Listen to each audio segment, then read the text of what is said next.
오늘도 동아줄에 오신 모든 성도 여러분들을 예수 그리스도의 이름으로 진심으로 환영하고 축복합니다.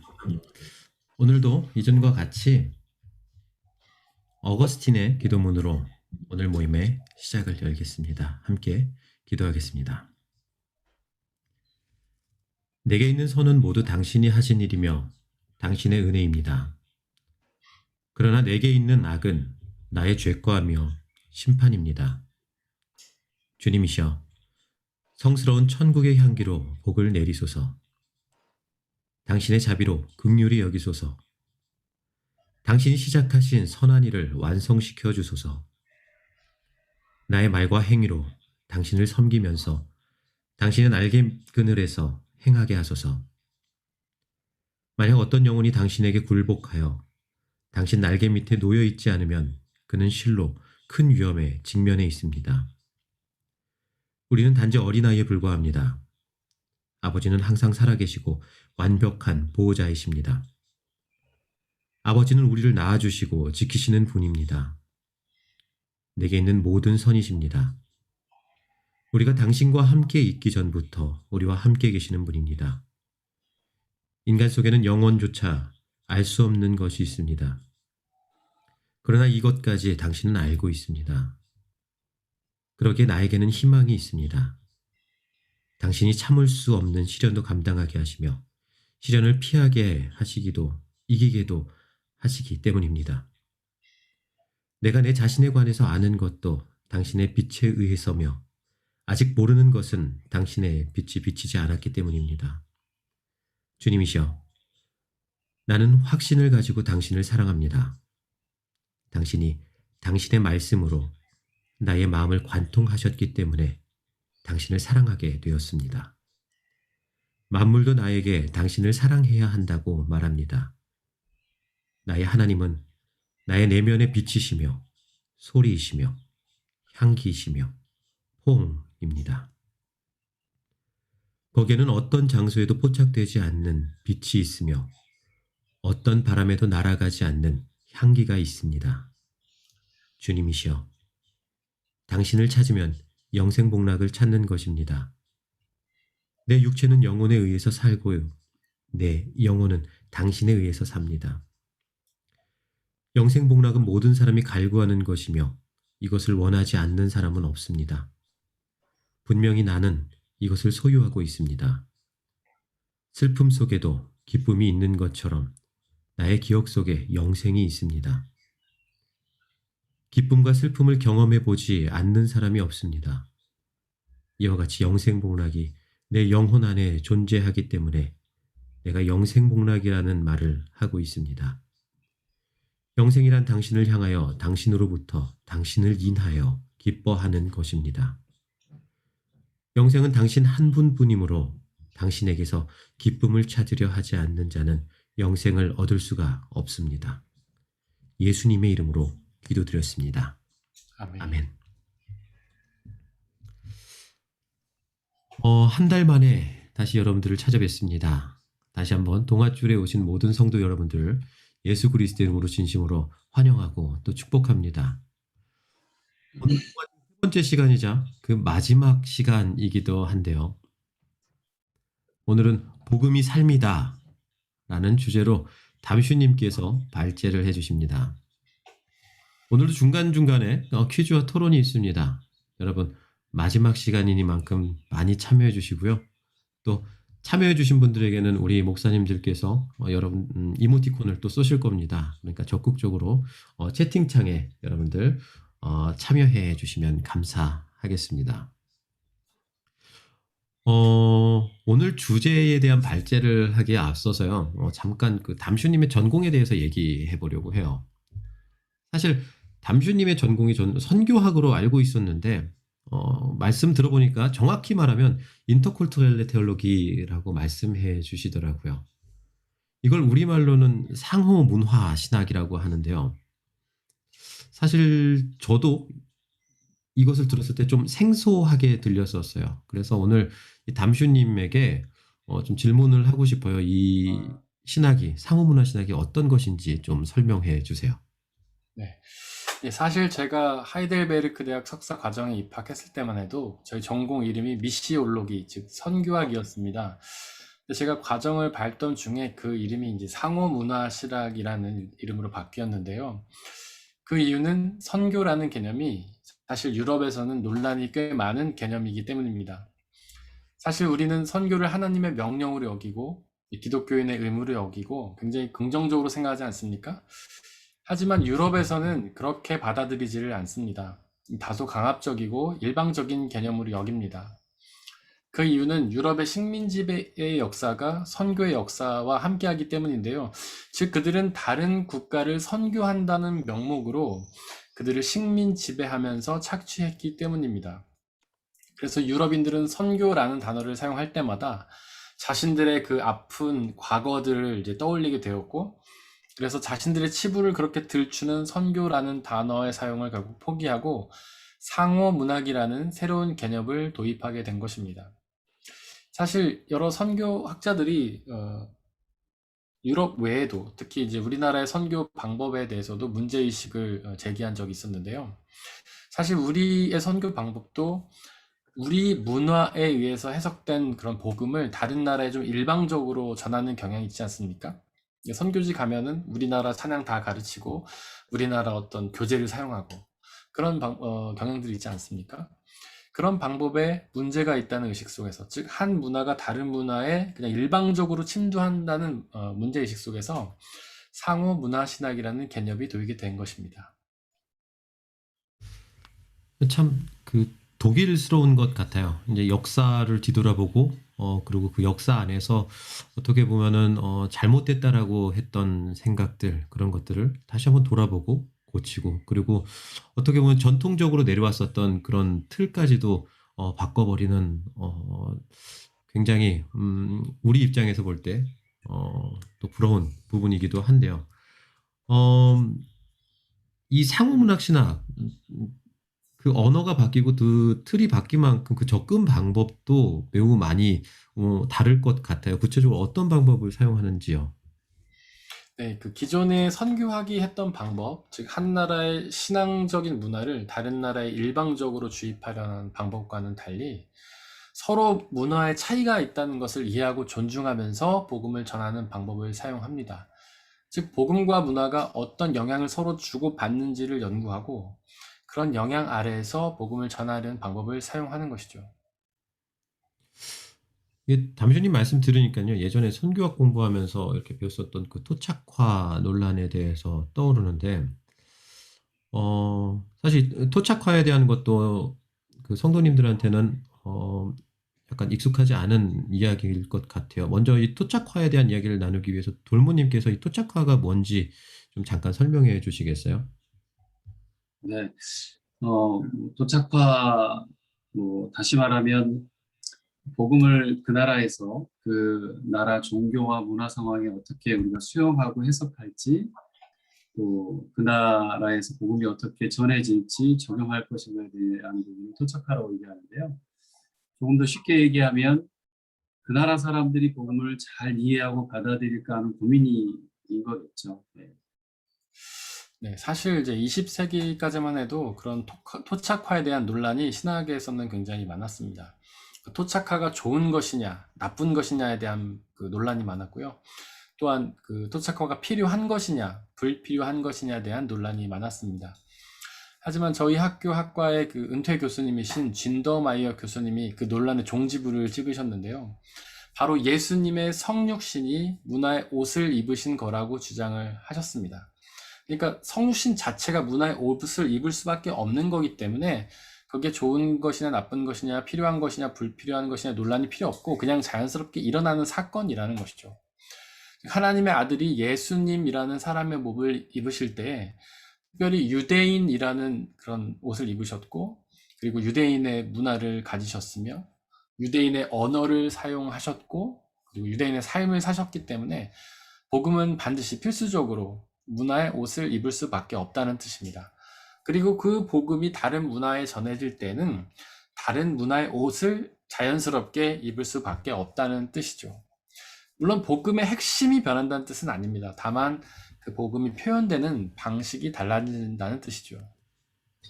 예, 맞아요. 정말 그런 것 같은데요. 특별히 세계 각 나라 사람들의 예배 모습만 봐도 다른 것만 봐도 충분히 설명이 가능한 것 같아요. 우리나라만 해도 예전이죠. 초창기 때는 한복이나 뭐 갓을 쓰고 예배를 드리기도 했을 것이고요. 그죠? 실제로 또 이 독일 내에도 보면 저희 이쪽 NRB만 해도 약 550교회 다른 종류의 교회들이 있고 50개, 약 50개의 다른 언어로 예배를 드리고 있고 예배드리는 형태들이랑 모습들이 다 달라요. 독일들의 예배 모습 또한 다른 부분들이 그 부분을 설명할 수 있는 것 같아요. 네, 맞습니다. 사실 우리 한국인들의 예배 모습도 어떤 통일된 모습을 찾기 어려울 정도로 다양한 모습을 보이기는 하죠. 하지만 그게 이제 문화로 확장이 됐을 때, 국가로 확장이 됐을 때는 더 큰 차이를 보이는 것 같습니다. 특별히 한국 교회나 독일 교회 예배의 모습은 정말 다른 것 같아요. 아마 여러분들도 독일에 사시니까 독일 교회에서 예배 드려보신 분들이 많이 계실 텐데요. 저도 지금 저희 교회가 장소를 빌려드리는 토마스 게마인데에서 예배를 드린 적이 몇 번 있었는데 그분들의 예배는 제가 볼 때는 마치 클래식 콘서트 같았습니다. 우리는 어떤 진례자, 특별히 뭐 사회자나 목사님이 예배를 인도하지만 그들은 그 오르간 예배를 인도하는 느낌이었어요. 독일인들, 클래식을 특별히 사랑하는 어떤 독일의 문화를 그대로 느낄 수 있었던 예배 같고요. 그리고 제가 전에 그 호주 부근의 통가라는 그 섬 사람들의 예배를 참여한 적이 있었는데 그들은 어찌나 춤과 찬양을 좋아하는지 예배를 2시간을 드리는데 그 시간 내내 춤추고 찬양을 하더라고요. 네, 그들의 예배 속에서도 그들의 문화가 그대로 드러났던 것 같습니다. 앞서서 상호문화신학은 복음이 문화와 어떤 영향을 주고받는가를 연구하는 분야라고 말씀을 드렸는데요. 문화라는 것은 곧 삶의 방식이라고 할 수 있지 않습니까? 그런 측면에서 보면 복음은 곧 삶에 영향을 주고받는 것 같습니다. 다시 말해서 복음이 곧 삶이다라고 말할 수 있을 것 같습니다. 네, 예수께서 문화의 옷을 입으셨다. 그리고 변하지 않는 그 핵심, 그리고 복음. 그런 것에 대한 이야기가 참 많이 흥미로운 것 같습니다. 보니까 오늘 준비하신 발제 부제가 욥을 통해 보는 팬데믹 시대의 그리스도인의 삶이라는 제목이에요. 그렇다면 담슈님께서는 오늘 욥기를 상호문학적 신학으로 보시려고 하시는 거겠죠? 네, 어느 정도는 시도해보려고 합니다. 완전히 보기는 뭐 여러 가지 여건상, 특별히 시간 관계상 좀 어려울 것 같고요. 어느 정도는 맛을 보려고 합니다. 주로 욥의 삶에서 그의 문화에서 경험된 복음을 우리의 삶에도 한번 새롭게 적용해 보려는 시각으로 접근하려고 합니다. 제 생각에는 그 욥의 삶에서 복음이 어떻게 해석되었는가가 이미 욥기가 성문서로 구본되었다는 점에서 드러나는 것 같은데요. 이 부분은 구약 전공자이신 데트님이 좀 설명해 주시면 좋을 것 같습니다. 네. 제가 성문서에 대한 이야기를 하기 전에 여러분들께 또 돌발 퀴즈 하나 드릴게요. 방금 김재학 목사님의 그 전공 이름이 저도 처음 듣는 이름이었어요. 여러분들 잘 들으셨는지 모르겠어요. 혹시 김재학 목사님의 전공 이름은 무엇일까? 원래 선교학이었는데 엄청 빠르네요. 네. 네. 네. 이분들 어디 김민호님, 네, 태우정님, 서민경님, 그리고 1, 2번은 저희 교회인 것 같습니다. 네. 3, 4번은 저희 교회입니다. 네. 5번까지. 네. 5번도 저희 교회인 것 같은데요. 네, 뭐 다 드린다고 하시면 네, 목사님들 네. 이모티콘 값이 많이 나올 것 같습니다. 네. 선물 이제 그만 해주세요. 네. 정답입니다. 상호문화 신학이고요. 네. 자, 방금 김지향 담슈님께서 그 성문서에 대한 이야기를 해주셨는데 유대인들 사실 어떻게 보면은 구약의 주인공들이라고 얘기할 수 있겠죠. 네. 유대인들은 우리가 보는 이 구약 성경을 전통적으로 3등분으로 나눕니다. 먼저 토라라고 부르는 우리가 모세오경이라고 부르는 책이고요. 그리고 케투빔이 있습니다. 케투빔 방금 목사님께서 말씀하신 성문서, 그리고 느빔이라고 해서 예언서, 이렇게 세 권으로 이렇게 구분을 해요. 그리고 토라, 케투빔, 느빔 이 앞글자를 따서 우리가 타낙이라고 부르거든요. 우리가 근데 이 성문서라고 부르는 이 케투빔은 한자어를 해석하면 거룩한 책들이라는 말이에요. 말 그대로 이들이 거룩하다라고 여겨놓은 책들을 모아놓은 것입니다. 모세오경과 예언서 같은 경우에는요, 어떤 명확한 특징들이 있어요. 모세가 지었다, 아니면은 예언을 하는 책들이다, 이렇게요. 근데 성문서는 어떤 특징이 없습니다. 사실 그 책들 외에 나머지 책들을 모아놓은 책들이에요. 그 책들은 이렇게 되어 있습니다. 먼저는 진리의 책이라고 부르는요, 시편, 욥기, 잠언이 있고요. 다섯 두루마기라고 불리는 룻기, 아가, 전도서, 예레미야애가, 에스더가 있어요. 그리고 나머지 책들이 이제 다니엘, 에스라, 역대기 이렇게 구성되어 있는데요. 이 성문서의 목록들을 보시면 아시겠지만 여기서 잘 보면 시나 노래가 있고요. 또 절기들의 기원을 알리는 이야기들이 있어요. 또 왕들에 대한 이야기들, 또 묵시에 대한 이야기들이 나열되어 있어요. 즉 이 책들을 보면 다양한 문학적인 성격들을 가지고 있다라는 것도 우리가 생각해 볼 수 있죠. 즉 유대인들은 하나님이 하나님의 백성들을 어떻게 구원하시는지에 대해서 다양한 어떤 문학적인 방식으로 묘사하고 있다라는 거죠. 네, 설명 감사드립니다. 앞서서 데트님께서 성문서에 문학적인 요소가 많다고 말씀하셨는데요. 제가 성문서에서 주목하는 부분도 바로 그 부분입니다. 성문서에 문학적 요소가 많다는 것은 그 안에 사람 냄새가 물씬 난다는 뜻이죠. 삶에 대한 진지한 고민들이 담겨 있다는 뜻입니다.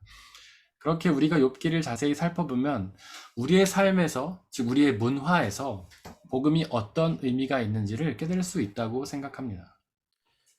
네, 정말로 그 욥기를 통해서 우리가 어떤 현실의 답을 찾을 수 있으면 참 좋겠네요. 좀 기대가 됩니다. 먼저 어떤 부분에 대한 답을 우리가 볼 수가 있을까요?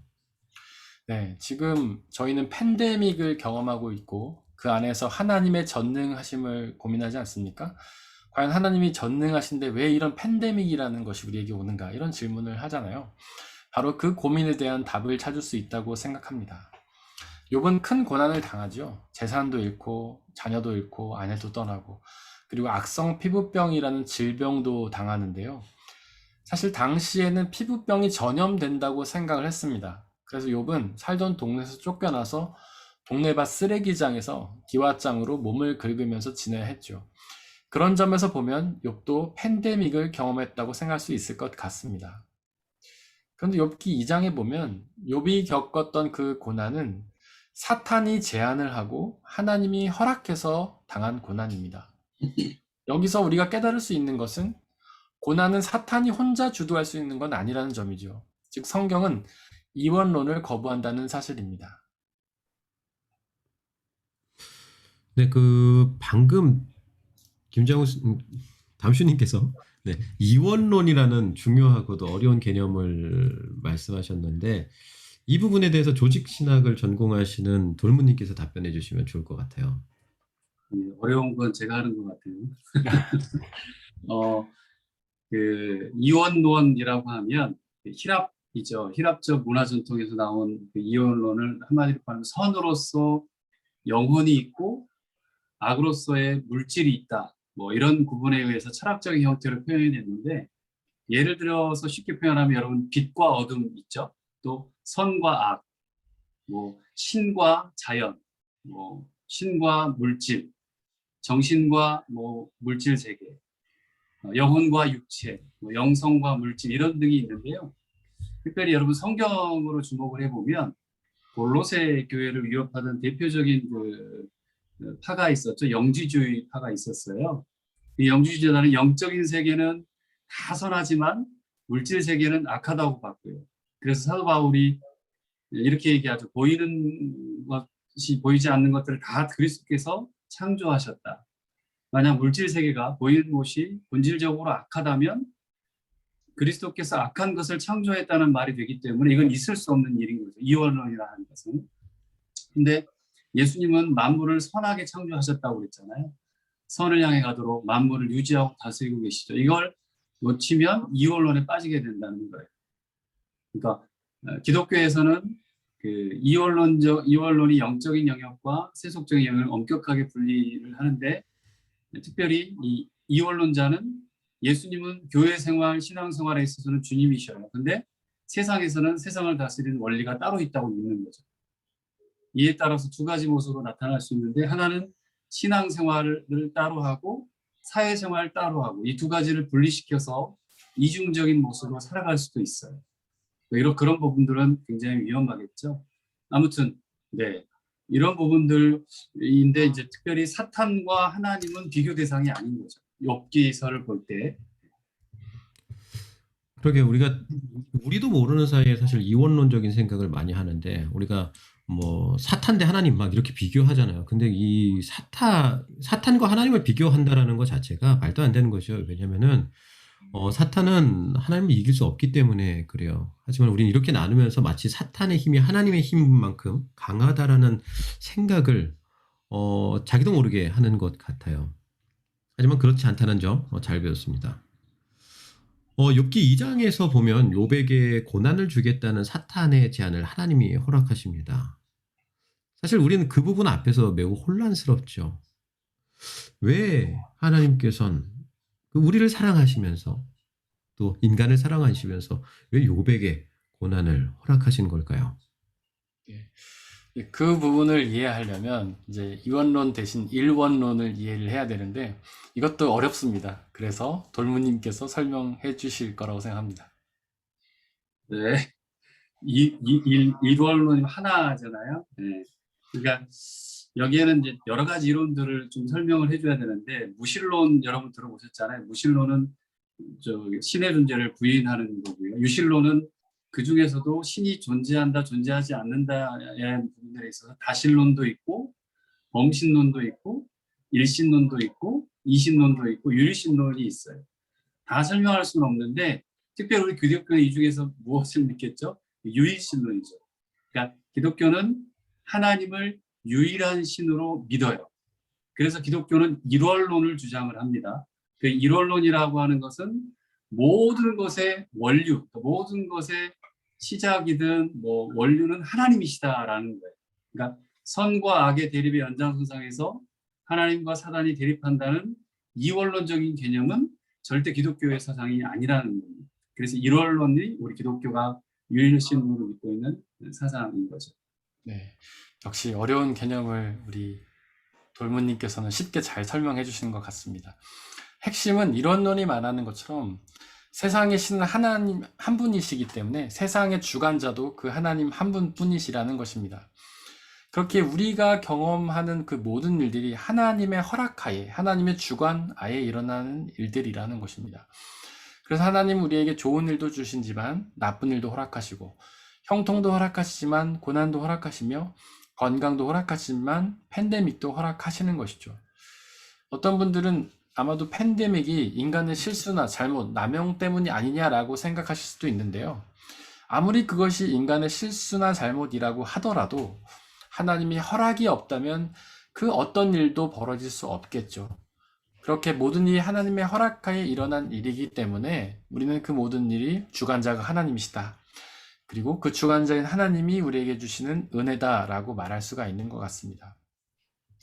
하지만 로마서 8장 28절이 선포하는 것처럼 우리는 여러 가지를 경험하지만, 좋은 것도 경험하고 나쁜 것도 경험하지만, 하나님은 결국 그 모든 것들을 협력해서 당신의 선을 이루실 것입니다. 그렇게 우리가 경험한 그 모든 일들, 비록 나쁘게 경험되는 것마저도 선한 것이라는 것이죠.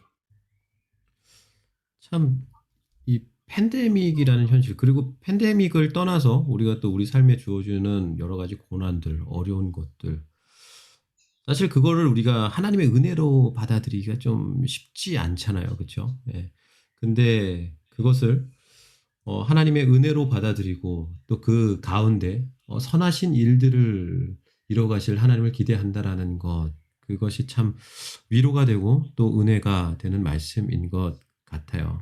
사실 우리 삶이 그렇잖아요. 사실 좋은 일도 많고 나쁜 일도 많은데 사실 뭐 나쁜 일은 악마가 한 거고 좋은 일은 하나님이 한 거고 그게 아니라 우리 삶의 모든 것들 좋은 일이든 나쁜 일이든 하나님 안에 있다라고 하는 것. 그것이 또 이론론적인 관점에서 볼 때 또 그게 맞는 것 같아요. 그래서 우리는 우리 삶의 모든 것들을 기쁨과 감사로 받아들여야 할 것 같습니다. 자, 여기서 다시 한번 돌발 퀴즈. 오늘 이제 퀴즈가 3번 있을 건데요. 오늘 그 2번째 퀴즈입니다. 아까 제가 구약을 3가지로 나눈다 그랬죠. 물론 이제 토라, 느빔, 그리고 이 한 가지가 있었어요. 이 한 가지가 뭐였죠? 이 케투빔이죠. 그쵸. 네, 하라자매님 너무 잘 대답해 주셨어요. 따봉. 네, 케투빔이라고 했는데, 네, 욥기를 포함하고 있는 이 케투빔을 한국어로 뭐라고 하는지 여러분들 적어주시길 바랍니다. 네, 네, 벌써 네, 2분이 이제 보시지 마세요. 네, 이 정도까지 네, 성문서 맞습니다. 네, 3분께 또 감사드리고 축하합니다. 혹시 욥기를 통해서 얻을 수 있는 또 다른 삶의 교훈들 어떤 게 있을까요? 담슈님. 네, 저는 아주 중요한 교훈이라고 생각하는데, 비록 욥기는 구약에 있지만 그 안에서 복음, 즉 예수 그리스도를 통한 죄사함과 구원의 확신을 배울 수 있다고 생각합니다. 욥이 고난을 당하자 세 친구가 등장을 해서 욥의 고난에 대해서 나름 이유를 설명하죠. 바로 욥의 고난의 원인이 죄 때문이라고 주장합니다. 사실 그거는 그 세 친구들이 생각해낸 건 아니고 당시에 사람들이 따르던 사람의 지혜 정통, 즉 미시나라는 것에서 온 것입니다. 그 미시나는 구약에서 통용되는 개념이니까 대트님이 좀 보충 설명해 주시면 좋을 것 같습니다. 네, 뭐 미시나를 설명하기 위해서는 사실 너무 많은 설명을 해야 돼서 정말 간단하게만 말씀드릴게요. 유대인들은 토라에 나오는 그 율법을 삶의 법으로 여기면서 살아가잖아요. 근데 우리 삶이라는 게 그 법의 범위를 벗어난 어떤 다양하고 애매한 사건들이 많이 있단 말이에요. 예를 들어서 우리에게 헌법이 있죠. 근데 그 헌법으로 우리 삶에 일어나는 모든 일들을 다 다스릴 수가 없죠. 그래서 그 아래 다양한 법들이 있고 또 그 아래 시행 세칙들이 있어요. 막 여러 가지 케이스들이 있고요. 이제 미시나는요. 모세 율법에서 다루지 않았던 그런 세부적인 규율들 그리고 이런 전통들을 유대인들이 발전시켜 놓고 그것을 기록한 책이라고 보시면 됩니다. 네, 설명 감사드립니다. 그 미시나에는 여러 가지 내용들이 있지만 그 중에 하나가 바로 인과응보 사상입니다. 그건 뭐 불교나 뭐 동양 문화권에서도 많이 이제 발견되는 개념인데요. 인과응보, 즉 모든 일에는 원인과 결과가 있다는 것이죠. 원인이 있기 때문에 결과가 있고 결과는 반드시 원인이 있다는 뜻입니다. 그 인과응보 사상과 관련된 것 중에 행위화복이라는 게 있는데요. 착한 일을 하면 상을 받는다는 것이죠. 그리고 권선징악도 있습니다. 나쁜 일을 하면 반드시 벌을 받게 된다는 것이죠. 그 세 친구는 그 사람의 지혜 전통에 있는 인과응보 사상을 따라서 욥의 고난이 욥의 죄 때문이라고 정죄했던 것입니다. 하지만 그런 인과응보 사상은 복음과는 전혀 다른 것이죠. 복음은 결코 인과응보를 말하지 않습니다. 복음은 죄를 지었기 때문에 우리가 반드시 죄의 대가를 치러야 한다는 인과응보가 아니라 우리는 죄를 지었지만 회개하고 예수님을 믿으면 그 대가를 치르지 않고 용서를 받고 구원을 얻는다는 자비와 은혜를 말하고 있죠.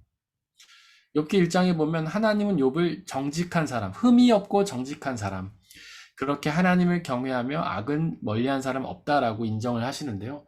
좀 신기하지 않습니까? 사실 성경은 모든 사람들을 죄인이라고 말하잖아요.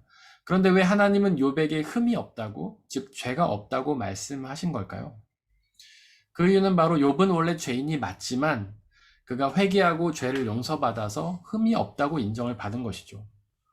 욥이 1장에 보면은 욥은 자신의 자식들이 생각지도 못한 사이에 지었을 것 같은 죄마저도 회개의 제사를 드려줍니다. 자신의 자식을 위해서 그렇게 회개의 제사를 드렸는데 자신을 위해서도 당연히 그렇게 회개 제사를 드리지 않았겠습니까?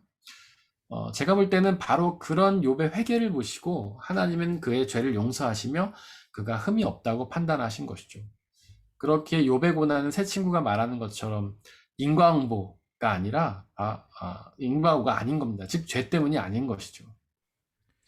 네, 뭐 욥기가 주는 메시지가 정말 복음인 것 같아요. 구약 성경에, 특별히 성경의 여러 부분 중에서 하나인 것 같은데, 어떻게 보면 우리도 욥과 같은 신앙을 가져야 할 것 같아요. 사실 우리도 고난을 당하면 죄의 원인부터 찾잖아요. 뭐 나에게도 그렇게 적용하지만 또 다른 사람에게, 남에게 그 원인이 뭘까라는 걸 찾아요. 그래서 가장 쉽게 교회 다니면서 하는 게, 교회 주일 성수를 안 해서 그래, 뭐 헌금 빼먹어서 그래, 뭐 이런 얘기도 할 수 있는 거고요. 그죠? 아니면 원래 성격이 저래.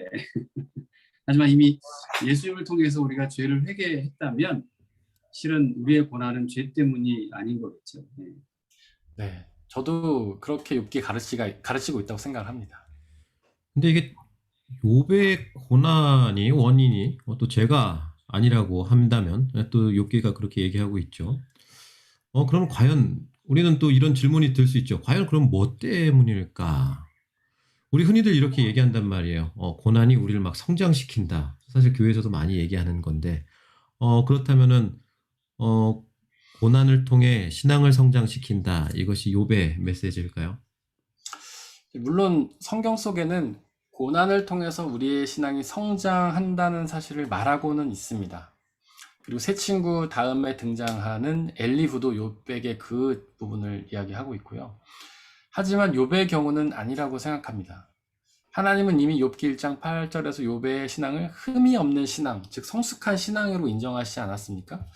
그런데 왜 굳이 하나님께서 고난을 통해서 그의 신앙을 성숙해 하시겠습니까? 그는 이미 성숙한 신앙인데요. 그러니까요. 이게 참 그래서 사실 많은 사람들이 그 고민하는 거 아니에요? 그럼 왜 고난을 주시는 걸까? 아마도 욥도 그게 궁금했던 것 같습니다. 그래서 욥은 그 욥기 중간에 보면 하나님께 자기가 당하는 그 고난의 이유를 알려달라고 굉장히 간절하게, 그리고 때로는 과격하게 기도를 하는데요. 하나님이 침묵하십니다. 그 이유에 답을 주시지 않아요. 욥의 고난의 이유를 말씀하시지 않는 것이죠. 그런 기도가 계속 반복이 되다가 드디어 하나님께서 38장에서 그 이제 입을 열어서 또 말씀을 하시는데요.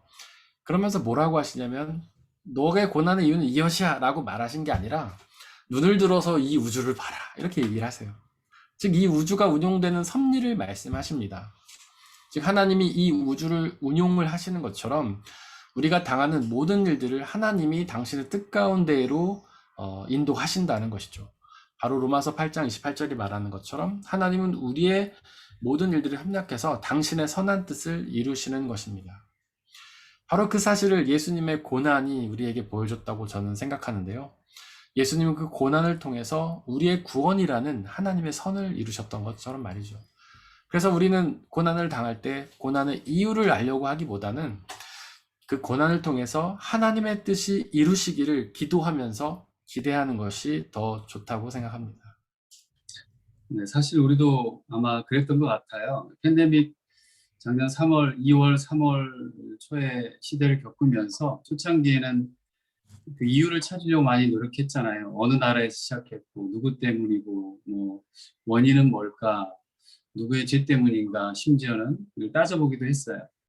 하지만 우리가 지난 2번의 세미나와 오늘 세미나를 하면서 보면 아마 우리는 하나님이 이 팬데믹을 통해서 어떻게 일하시는지를 보면 되는 것 같은데, 그걸 놓치고 자꾸만 원인을 따지려고 하는 것들이 늘 이제 몸에 배인 거죠. 그리고 뭐 한국도 이제 7월 1일부터는 굉장히 이제 뭐 좋아진다는 소문이 있습니다만, 독일도 이미 많이 풀린 것 같고요. 팬데믹이 어느 정도 현실적으로 보면 종반부를 향해 가는 이 상황에서도 하나님의 일하심을 보이는 부분들이 이제 나타날 수 있겠죠. 아직은 완성은 아닙니다만. 네. 여기서 이제 가장 중요한 질문이 남는 것 같아요. 목사님께서 말씀하신 대로 이 팬데믹 시대에 어떤 이유와 원인을 받기보다는 하나님의 섭리를 기대하라는 말씀. 참 동의가 되는데요. 그렇다면 우리가 그 섭리를 기대하면서 사실 우리에게 정말 필요한 거 있잖아요. 구체적인 삶. 우리는 어떻게 살아가야 할까요? 저는 베드로전서 2장 19절, 20절이 그 답을 준다고 생각합니다. 제가 저희 교회에서 사용하는 새번역 성경으로 한번 읽어드리겠습니다. 억울하게 고난을 당하더라도 하나님을 생각하면서 괴로움을 참으면 그것은 아름다운 일입니다. 죄를 짓고 매를 맞으면서 참으면 그것이 무슨 자랑이 되겠습니까? 그러나 선을 행하다가 고난을 당하면서 참으면 그것은 하나님께서 보시기에 아름다운 일입니다. 네. 사실 성경에서 특히 신약 성경의 많은 부분에서의 고난들은 초대교회의 환난과 핍박의 경우가 많은데요.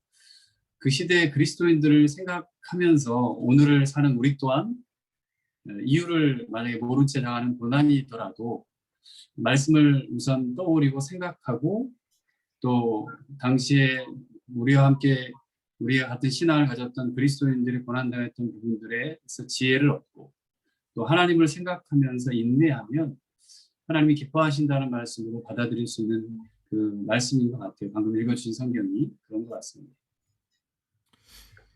그러니까 우리가 또 이런 것들을 보면서 이렇게 생각할 수 있단 말이에요. 네.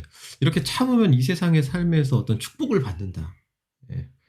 사실 욥이 그 모든 고난들을 견뎠을 때 축복을 받았다고 우리 생각하잖아요. 네, 사실 조금만 더 깊이 생각을 해보면 욥이 고난 끝에 받았던 것은 결코 축복은 아니었습니다. 그는 그저 고난 이전에 잃었던 것들을 다시 돌려받았을 뿐이죠. 하지만 그가 돌려받은 것은 이전의 것과는 다른 새로운 것입니다. 이것은 저희가 지난 시간에 살펴봤던 것처럼 뉴 노멀을 경험한 거라고 말할 수 있을 것 같습니다. 하지만 그가 잃었던 것을 되돌려 받긴 했지만 그 안에 이전 걸 잃었던 거에 대한 상처는 여전히 남지 않았습니까? 특별히 새로운 자녀를 얻긴 했지만 이전의 자녀를 잃은 슬픔은 그대로 남아있을 것 아니에요. 그런 자녀를 잃은 슬픔, 저는 그 감정을 완전히 이해할 수는 없지만 간접적으로는 얼마나 큰지 이해할 수 있을 것 같습니다. 아직도 세월호에서 자녀를 잃은 부모들이 괴로워하고 있지 않습니까? 그런 걸 보면 자녀를 잃은 슬픔은 정말 엄청난 것 같아요. 이런 아픔을 당한 욥이 과연 그 이전 것을 되돌려 받았다고 해서 그걸 축복이라고 말할 수 있을까요? 사실 저는 예수님의 고난을 보자면 고난의 끝은 축복이 아니라 오히려 저주인 것처럼 보입니다. 예수님은 십자가의 고난 끝에 죽음을 당하셨기 때문이죠. 하지만 그것은 결국 축복이 되었습니다. 예수님이 그 죽음을 이기고 부활하셨기 때문이죠. 저는 바로 고난의 축복이 부활이라고 생각합니다. 우리가 고난을 당하다가 그 고난의 극심해서 죽음을 당하게 되더라도 결국 부활해서 영원한 생명을 얻는다는 것, 그것이 바로 중요한 진정한 축복이라고 생각을 합니다. 네.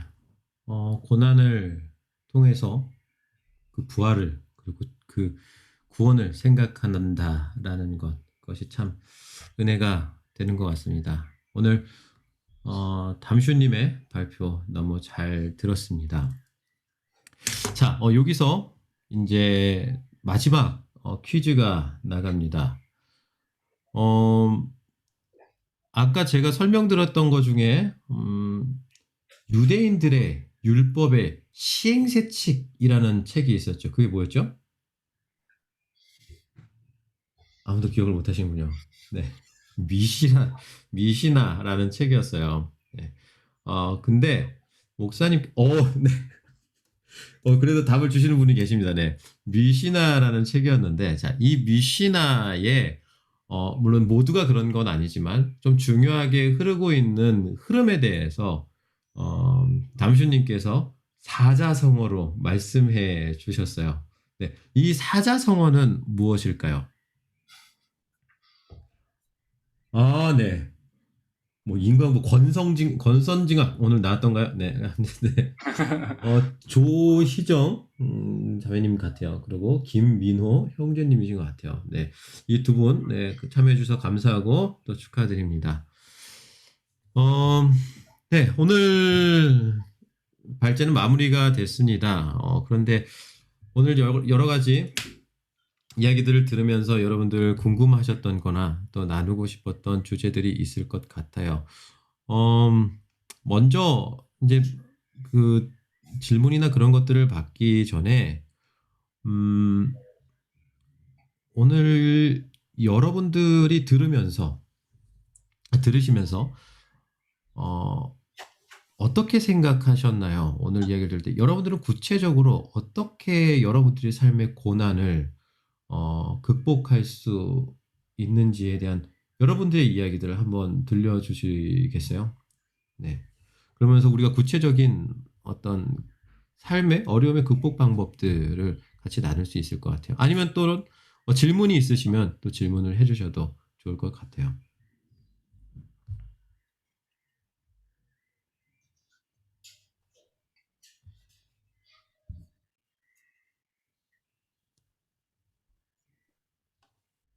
네, 손을 들고 말씀해 주셔도 되고요.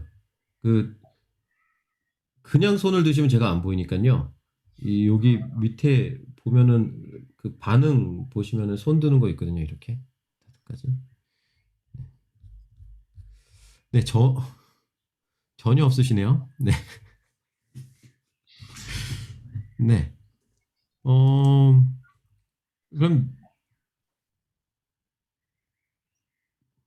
음, 네.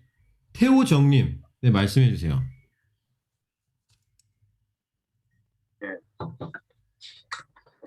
말씀 너무 공부가 많이 되고요. 오늘 특히 욥기에 대해서 사실 욥기를 완벽하게 이해한다고는 할 수 없습니다. 제 입장에서. 어, 그러나 성경을 이제 통독을 시작한 지도 얼마 안 됐고, 우리 도르통도 선교교회를 출석하면서 40년 이상 교회를 다닌 교회인으로서 성경 통독을 처음 시작하기 시작했고, 지금은 이제 성경을 듣는 것이 안 들으면 이제 귀에 중기가 날 정도로 자랑하는 건 아니고 어쨌든 성경 전체를 통해서 흐르고 있는 하나의 맥을 제가 느꼈다면 그것은 자신의 독생자 아들을 이 땅에 보내시고 그것이 고스란히 전해지기를 바라시는 하나님 마음. 그래서 오늘 나온 그 욥기에서 우리가 읽어볼 때 경악을 금하지 못하는 장면, 특히 신앙이 없는 분들한테 교회 처음 우리 교회 가자 해서 오신 분들한테는 가장 큰 시험에 드는 부분이 아닌가. 자식을 다 가져가시는 하나님을 내가 어떻게 믿겠느냐. 그런 시험을 많이 받겠다 이러면서 욥기를 많이 읽었고요. 그 안에 흐르는 어떤 그 하나님의 마음을 조금 이해를 하자면 우리 자신을 말하자면 하나님의 자녀로 생각하고 그렇게 하셨던 그 하나님 마음이 우리가 세상에 너무 빠져 있고 유혹에 빠져 있고 죄악에 빠져 있는 우리의 모습을 볼 때 그 자식을 잃은 어떤 큰 슬픔이 아니겠나. 예를 들면 이스라엘 백성을 그렇게 구원해 내시고 가나안으로 그렇게 인도하신 하나님을 무시하고 배반하고 거기서 우상을 섬겼던 그 이스라엘 백성들 보면서 사실 그 자식을 잃은 거나 마찬가지의 하나님 마음이잖아요. 근데 나의 인생도 그런 어떤 하나님 마음을 아프게 하는 인생이었고 그래서 철저히 그런 마음을 특히 성경 전체에 흐르는 어떤 그 자식을 갖지 못하는 한나의 기도 그런 것들을 통해서 잃어버렸던 우리 그 하나님의 마음을 다시 한번 느끼는 계기가 됐고 왜 그러셨을까? 특히 왜 하필이면 선악과를 만드셔서 굳이 그거를 먹게 하셨을까? 하나님은 과연 그걸 모르셨을까? 그런 생각들을 많이 하잖아요. 근데 그 가운데 자식을 우리를 생각하신 하나님 마음은 우리가 좀 생각하기 너무 힘들지 않는가.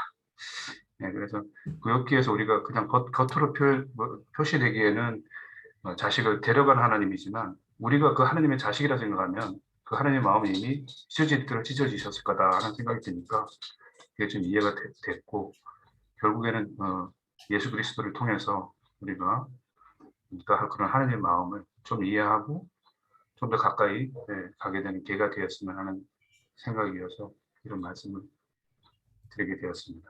감사합니다. 네.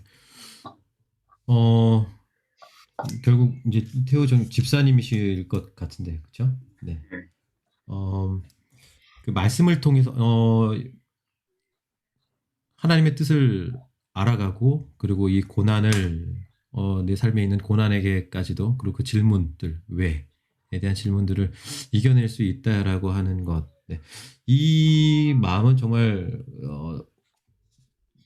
같이 성경을 다 읽어보신 분들 계시겠지만 말씀을 가까이 하시는 분들 많이 느낄 수 있는 그 맛을 본 사람만이 느낄 수 있는 참 큰 축복인 것 같습니다. 사실 고난은 분명 어려움인데 그것이 어려움이 되지 않고 그 가운데에서도 평안해질 수 있다라고 하는 것들, 그것은 결국은 하나님이 주신 선물이겠죠. 네, 그 선물을 충분히 누리고 계시는 집사님인 것 같아 참 감사한 고백인 것 같습니다. 또 여러분들 가운데 이 고난을 어떻게 극복해 나가시는지 나누어 주실 수 있는 분들 혹시 계실까요? 네, 김민호님.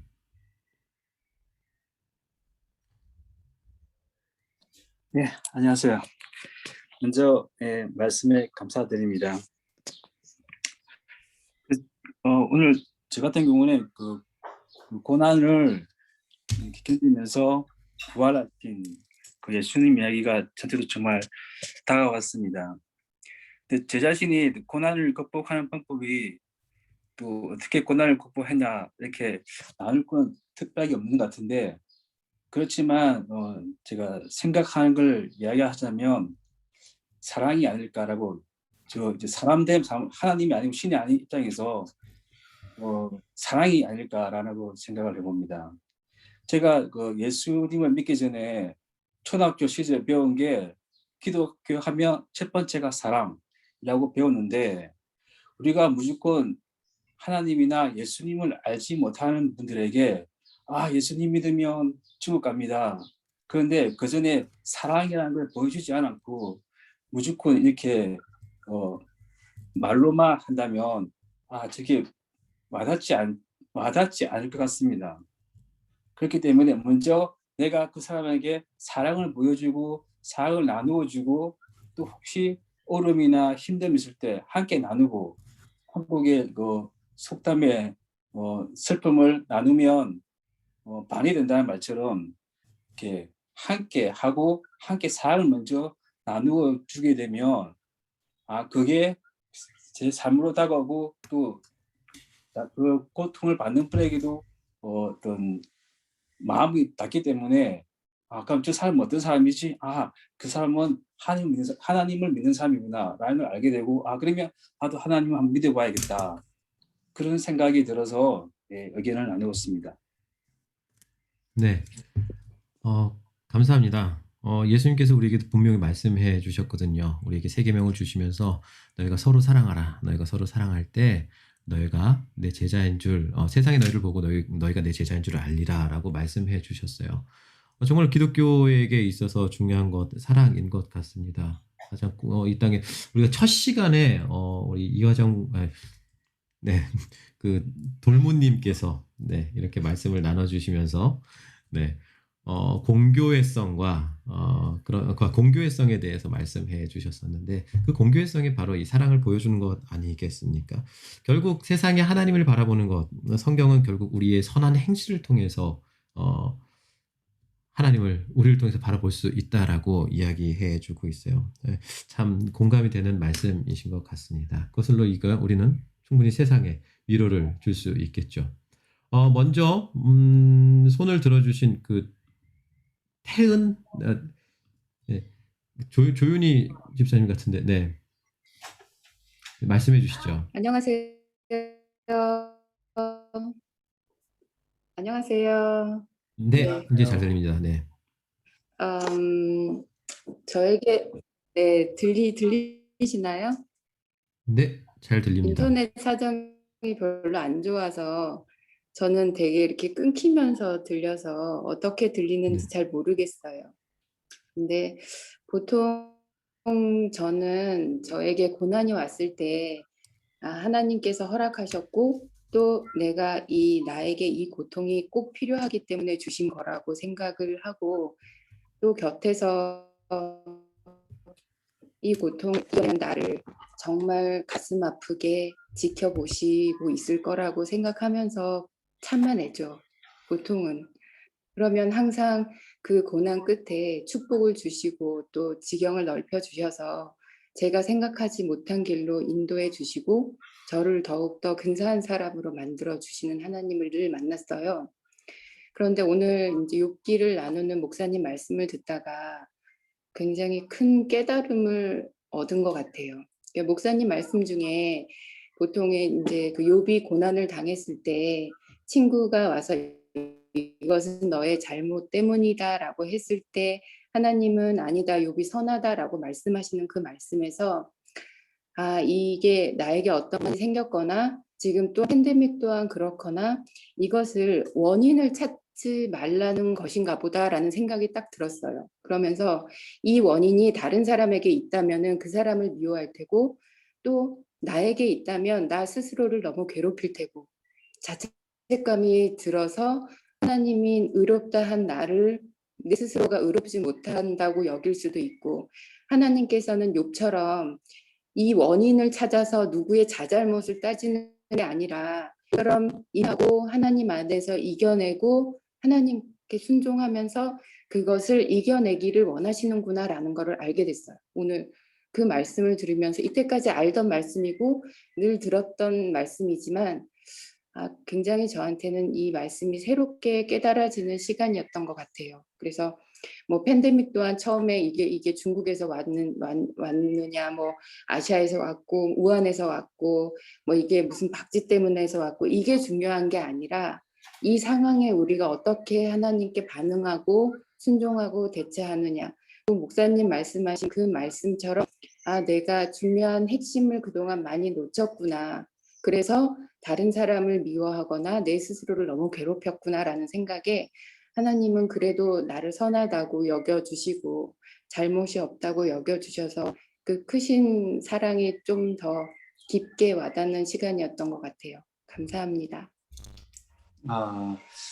이 부분은 제가 얘기를 해야 될 것 같아요. 우리 집사님 얼굴은 안 보이지만 목소리가 너무 예쁘신 거 보니까 제가 아는 그분 같아요. 네.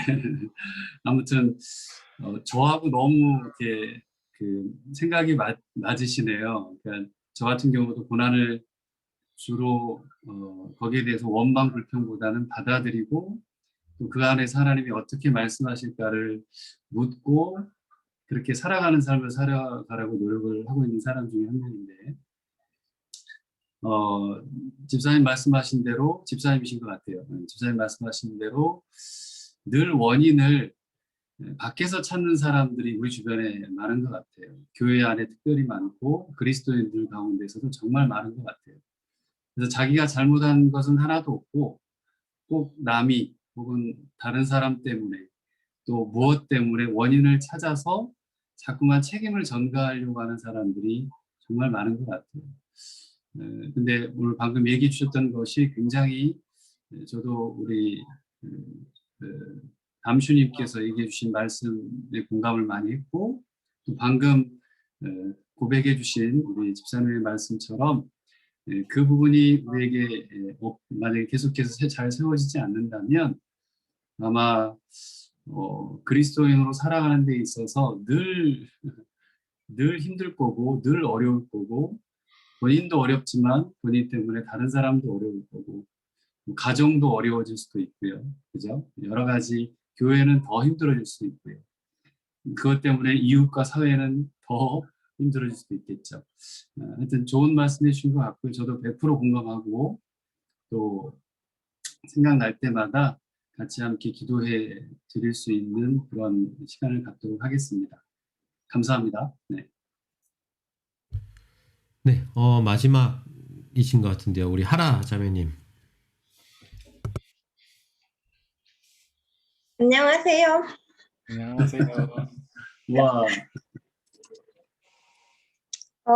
아까 집사님께서 말씀해 주신 거랑 비슷하긴 한데요. 저는 제가 뭔가를 놓쳤을까 봐, 제가 뭔가를 안 해서, 아니면 내가 하나님이랑 더 친하게 지내지 않아서 내가 시간을 노는 거에만 집중하고 기도하고 성경 공부하는데 더 쓰지 않아서 네, 그런 것 때문에 죄책감이 들고 힘들어하고 그랬는데, 저한테 제일 도움이 된 거는 그 일원론, 그러니까 내가 뭘 하든지 어차피 모든 일은 하나님이 주관하는 거니까 내가 뭘 하든 상관없이 결과는 어차피 내가 뭘 하든 하나님 뜻을 행할 거니까 나는 무능하지만 하나님은 전능하니까 뭘 해도 어차피 하나님 맘대로 할 거니까 나는 나한테 주어진 것을 즐기고 내가 할 수 있는 만큼만 하고 나머지는 그냥 하나님한테 다 맡겨버리고 살면 되니까 그거를 기억하면서 좀 더 편하고 자유롭게 지낼 수 있는 것 같아요. 와, 아이, 담쇼와 저기 뭐죠? 대트님께서 저에게 답변을 하라고 계속 카톡이 오네요. 네네네. 아마 두 분 다 아는 분인 것 같아요. 그래서 아마 그러신 것 같은데 저는 처음 뵀는데 얼굴 보여주셔서 너무 감사해요. 하라님, 하라. 이름이 하라신가요? 네. 네, 맞습니다. 네네. 너무 감사하고요. 공감해요. 정말 하나님께서 모든 걸 주관하신다. 이게 굉장히 중요한 것 같아요. 내 삶의 주인 되신다라고 하는 고백이 실은 저희에게 1차적으로 있어야 되는 부분인데 늘 항상 제 마음대로 하려고 하는 것들이 많죠. 근데 이제 하나 혹여나 이제 위험해질 수 있는 건 뭐냐면 이론론이고 하나님이 다 하시고 하나님께서 주관하신다라고 하는데 나는 이제 어차피 그냥 뭐 될 거 그냥 어차피 내가 해도 하나님이 뭐고 내가 안 해도 하나님 뭐고 이렇게 돼버리면 안 되고 내 삶에 있어서 하나님 앞에서 내가 예배하고 또 말씀 보고 듣고 읽고 그리고 기도하고 그렇게 내 삶에 최선을 다해 성실하게 살아갈 때 하나님께서 내 삶의 주관자 되신다는 고백이 진심으로 이루어질 것 같고요. 그게 이제 1월론 하나님이 한 분뿐이다라고 하는 그 고백이 내 삶 속에서 나온다면 늘 선하게 내 삶이 이끌어져 가겠죠. 고난이 와도 그걸 선으로 바꾸신 하나님을 기억하며 나아갈 거고, 그죠? 기쁨이 와도 그게 내 것이 아닌 하나님 주신 기쁨으로 생각하고 갈 거라는 생각이 듭니다. 아무튼 우리 하나자매님 고백해 주셔서 감사하고 축복합니다. 네. 네, 이제 마무리를 지어야 될 것 같은데요. 오늘이 이 동아줄 마지막 모임입니다. 사실 더 이게 잘 갔으면 좋았을 텐데, 네, 여러 가지 사정상 네, 오늘까지만 하게 됐습니다. 오늘 이 마무리를 위해서 우리 목사님들 이렇게 한마디씩 또 같이 나눠주시면 좋을 텐데, 우리 제일 그 왕고이신 이하정 목사님부터 같이 나눠주시면 감사하겠습니다. 왕고 안 하고 싶어요. 뭘 하든 다 일본어로 다 얘기하면서. 네. 아무튼 같이 우리 담슈 또 우리 그 데트 또 돌문 세 교회가 어떻게 보면 프로젝트성 처음으로 시도하는 그 토크식에 서로 우리 목사님들도 처음 시도하는 부분인데 1번으로 제가 했을 때 완전 어색한 것 같았는데 또 2번 우리 대투님이 하시고 3번 우리 마지막 담슈님이 하실 때 활용 점정이란 말이 있죠. 딱 점을 하나 찍으신 것처럼 아주 퍼펙트하게 잘해주신 것 같아요. 너무 감사하고 또 끝까지 3번에 걸쳐서 상반기 3번에 걸쳐서 참석해주신 모든 분들을 축복하고 감사드리고 각자 섬기시는 교회에서 정말 하나님 기뻐하시는 그런 믿음의 사람들로 걸어가시기를, 이 고난의 시대에도 걸어가시기를 축복합니다. 네. 네, 우리 다음 투고 우리 담슈님, 김재영 목사님. 어디서든 둘째가 제일 좋죠. 예, 큰 부담은 왕고가 다지고 힘든 일은 막내가 하고 중간에 있는 사람은 좀 탱자탱자 놀고 그런 것 같습니다. 저는 되게 편안하게 했고요. 아주 저도 태어나서 이제껏 경험해 본 적이 없는 그런 세미나였고 저는 개인적으로 너무 좋았습니다. 어떻게 우리가 이렇게 신앙생활 하면서 앞에 있는 목사님들만 이렇게 얘기하고 앉아서 듣는 어떤 수동적인 역할을 많이 해왔는데 서로 세 분의 목사님이 서로 토론도 할 수 있고 또 여러분들 생각도 나누고 듣고 들을 수 있어서 너무 좋았던 것 같고요. 저는 오늘 이렇게 나눠주신 분들 이야기 들으면서 제가 준비하면서 생각하지 못했던 부분들도 이렇게 얘기해 주셔서 은혜 굉장히 많이 받았고요. 비록 저희가 이번 동아줄 모임은 뭐 지속하기는 어렵겠지만 이런 식의 모임을 앞으로도 하면 좋겠다. 이렇게 수련회를 하더라도 뭐 강사로 서로 초대해서 같이 두 분이 뭐 대화를 하고 성도님들과 의견을 나누고 은혜를 나누고 이런 시간 가지면 참 좋겠다 생각할 만큼 동아줄 너무 좋았습니다. 감사합니다. 네, 감사합니다. 네, 이 동아줄 맨 처음에 이렇게 시작할 때 그냥 저는 이 두 분 목사님이 제가 사실 유학 처음에 사역했던 교회가 도르트문트 성결교회였고 그리고 또 이제 학교를 들어가서 어학을 마치고 학교를 들어가자마자부터 다닌 교회가 다름슈타트 중앙교회였고 그리고 이제 지금 제가 있는 데트몰트 찬양교회로 왔는데 이 팬데믹으로 인해서 참 다 힘들어하고 이러는 시기 때 우리 목사님들하고 같이 뭔가 해보면 좋을 것 같다라는 제안을 드렸었을 때 목사님들께서 이렇게 하나하나 다 만들어 가 주셨어요. 그래서 저는 이렇게 따라가면서 많은 것들을 보고 배우고 느꼈던 것 같습니다. 그리고 이 시작을 제가 열었는데 또 저 때문에 이렇게 마무리를 하게 돼서 참 죄송스럽고요. 그리고 너무 이렇게 함께해서 그리고 반가운 얼굴들 제가 지나왔던 그 길들에서 만나왔던 많은 사람들이 또 이곳에서 함께 모여서 말씀을 나누고 또 지혜를 나눌 수 있었던 계기가 돼서 참 좋았고 또 은혜가 되는 시간이었었던 것 같습니다. 모두 참여해 주신 모든 분들께도 다시 한번 또 감사드립니다. 네. 이렇게 동아줄은 마무리가 됩니다. 오늘 이 마무리를 위해서요, 우리 제일 어른이신 장주범 장로님께서 마무리 기도를 해주시고 오늘 이 동아줄 모임 마지막 시간을 마무리하도록 하겠습니다. 성경 말씀 한 절 읽겠습니다. 이스라엘아 들으라, 우리 하나님 여호와는 오직 유일한 여호와이시니 너는 마음을 다하고 뜻을 다하고 힘을 다하여 내 하나님 여호와를 사랑하라. 오늘 내가 내게 명하는 이 말씀을 너는 마음에 새기고 내 자녀에게 부지런히 가르치며 집에 앉았을 때든지 길을 갈 때든지 누워 있을 때든지 일어날 때든지 이 말씀을 강론할 것이며 너는 또 그것을 내 손목에 매어 기호를 삼으며 내 미간에 붙여 표로 삼고 또 내 집 문설주와 바깥문에 기록할지니라. 아멘. 하나님 아버지 감사합니다. 우리를 사랑하시되 아들을 십자가에서 매달리게 하시고 그 피로 저희를 구속하셔서 자녀 삼아 주신 것 감사합니다.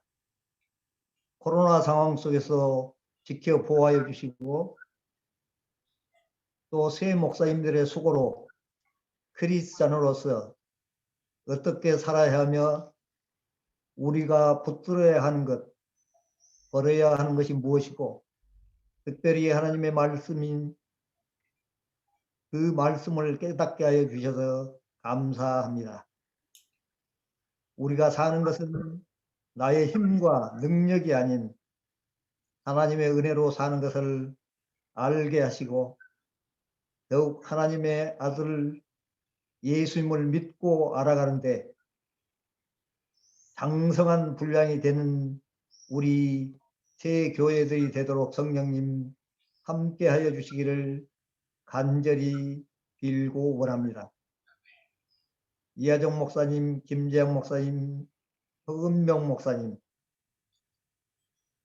섬기시는 교회들이 참으로 하나님께서 힘을 주사 잘 섬기게 하시고 그 영혼들을 복음을 먹여서 늘 그 말씀이 생명이 되게 하시고 그래서 영혼들을 살리고 하나님이 주시는 그 복을 받아서 교회마다 부흥의 역사가 일어나게 주님 함께하여 주옵소서.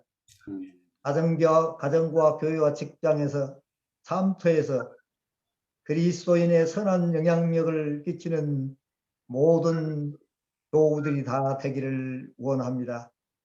특별히 하나님 지금 여러 가지 독일 상황은 독일 교회들은 참으로 힘이 없어가나 아버지 하나님 우리 한인 교회들을 통해서 하나님 다시 한번 부흥의 역사가 일어나는 이 유럽 땅이 되도록 주님 저희들을 양육하고 말씀으로 깨우치고 새롭게 하셔서 성령님 능력을 주셔서 하나님께서 주시는 그 지혜와 계시로 세상에 저희들을 사용하여 주옵소서.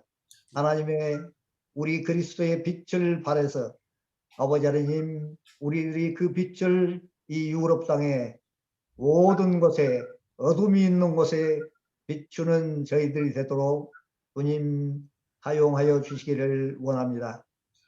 아버지 하나님 한 사람 한 사람 주님께 드리는 기도와 간구를 들으시고 응답 주시고 오늘 또 살아계셔서 우리에게 말씀하시고 힘을 주시고 또 살아갈 이유를 주시는 그 하나님을 믿고 의지하며 담대히 어려움도 말씀으로 이겨나가는 모든 성도들 되도록 주님 축복하시고 함께하여 주옵소서.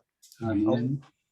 이 저녁도 주님 함께하시고 잠자는 순간에도 주님의 날개 아래 주님 품어주셔서 아버지 하나님 또 새로운 내일을 꿈꾸며 주님께서 회복하여 주셔서 또 내일도 주님 기뻐하시는 삶을 살 수 있도록 함께하여 주시기를 원하고 감사드리며 우리 주님 예수님 이름으로 기도하옵나이다. 아멘. 아멘. 아멘. 네, 장로님의 기도처럼 내일 하루도 꿈꾸며 힘차게 살아가시는 여러분들 되시고요. 모두 평안한 밤 되시길 바라겠습니다. 네, 들어가세요. 감사합니다. 모두 건강하세요. 감사합니다. 네. 감사합니다. 권사님 감사합니다. 감사합니다. 권사님 반갑습니다. 아이고, 네. 목자 권사님. 네. 장로님 안녕하세요.